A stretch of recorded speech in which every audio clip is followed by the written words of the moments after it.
Zaidan, um tema que a gente tentou falar ontem, não deu tempo, mas vale muito que a gente recupere, e diz respeito à reunião dos BRICS, em que o presidente Jair Bolsonaro fez acenos à China de um tom também moderador, um tom parecido com o que foi imposto por ele ao longo da quinta-feira, né, com a divulgação da carta, entre outras coisas, mas fazendo inclusive elogios ao comportamento da China na produção de vacinas e no combate ao vírus, bem diferente de tudo aquilo que aconteceu nos meses que antecederam ao início dessa cruzada pela aplicação de vacinas aqui no Brasil e até durante a primeira fase de vacinação, onde as críticas a tudo que vem da China eram críticas bem exacerbadas.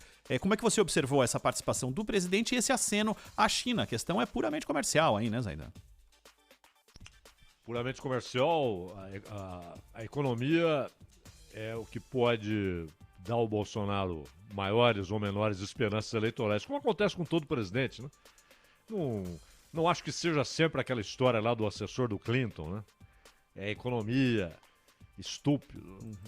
Não necessariamente. Muitas vezes você tem outros elementos, outras questões que são decisivas em eleição.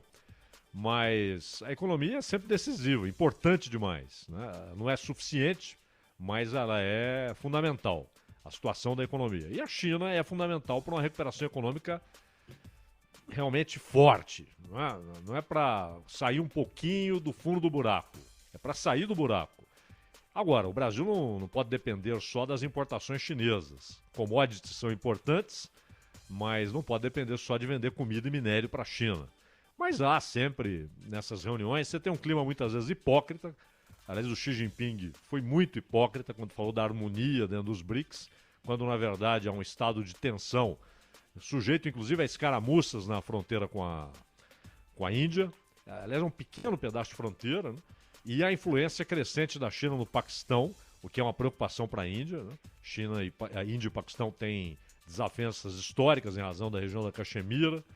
Então, e também questões religiosas, né? Perseguição a muçulmanos dentro da Índia, e o Paquistão é majoritariamente muçulmano, é claro. Não é à toa que a capital se chama Islamabad, né?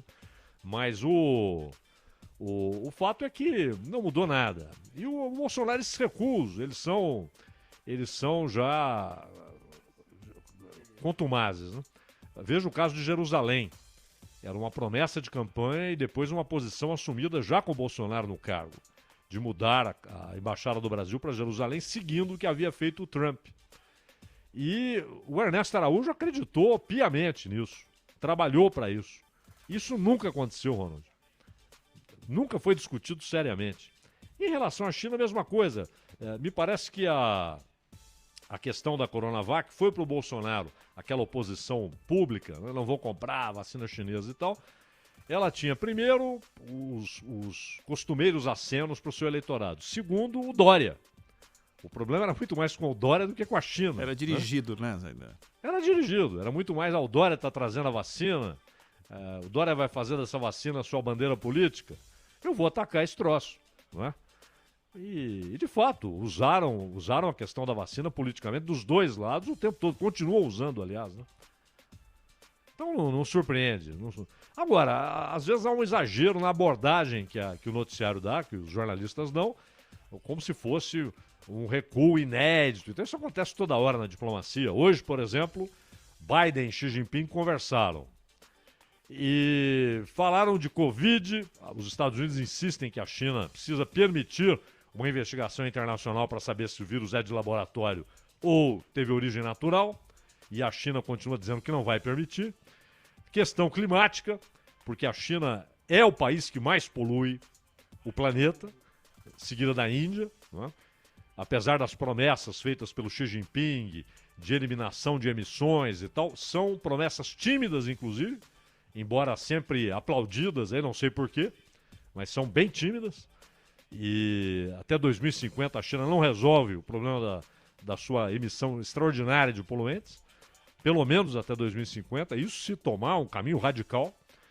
E só que ele não tocou em Hong Kong e não tocou na questão dos uigures, na questão dos direitos humanos que a China viola sistemática e diariamente.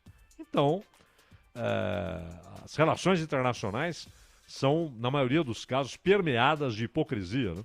O Churchill denunciava isso há 70 anos, né, Ronald? Tudo Dizia baseado em exatamente isso. pesos e medidas, né, Zaidan? Ô, Zaidan, Interesses, né? Interesses, lógico.